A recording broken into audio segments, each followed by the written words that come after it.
আসসালামু আলাইকুম রহমতুল্লাহি বারাকাতু। বহু কষ্টের পর আজ নপাড়া বাইতুস সুজুদ জামে মসজিদের দোতলার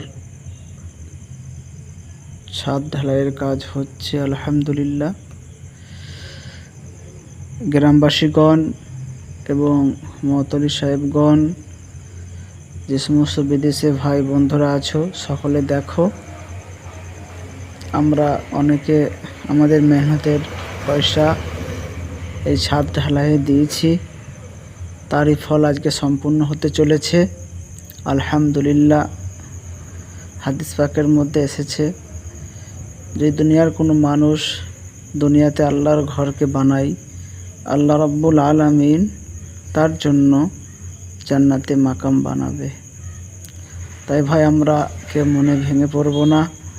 অবশ্যই আমরা আমাদের টাকা পয়সা ভালো কাজে দিয়েছি। আলহামদুলিল্লাহ, এখানে একটি মসজিদ ছিল, সেটাও দোতলা, তাকে শহীদ করার পর সেই জায়গায় আবার দোতলা তৈরি হলো। আলহামদুলিল্লাহ, আল্লাহ লাখ লাখ শুকরিয়া। আল্লাহ সবই কারণেওয়ালা, আল্লাহর ইচ্ছায় সব কিছুই হয়। তাই সুন্দর মানজার দেখতে পাচ্ছ, নপাড়া গ্রাম এবং তারই মসজিদ খুব সুন্দরভাবে আপনাদের দেখানো হচ্ছে। আপনারা দেখেন, এর উপভোগ আনন্দ নেন। আলহামদুলিল্লাহ, কত মানুষ এখানে আজ হাজির হয়েছে, গ্রামবাসীগণ, এলাকার মানুষ।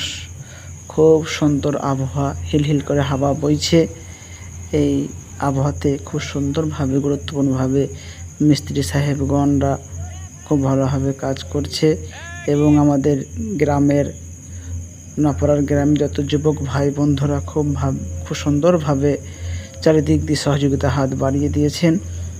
ট্রাক দিয়ে বালি পাথর নিয়ে আসা হচ্ছে একদিকে যুবক ভাইয়েরা আরও মেহনত করছেন। অবশ্যই যুবক যদি আল্লাহর রাস্তায় বার হয়, আল্লাহর রাস্তায় থাকে, আল্লাহ খুশি হন, ফেরেশতারা খুশি হন।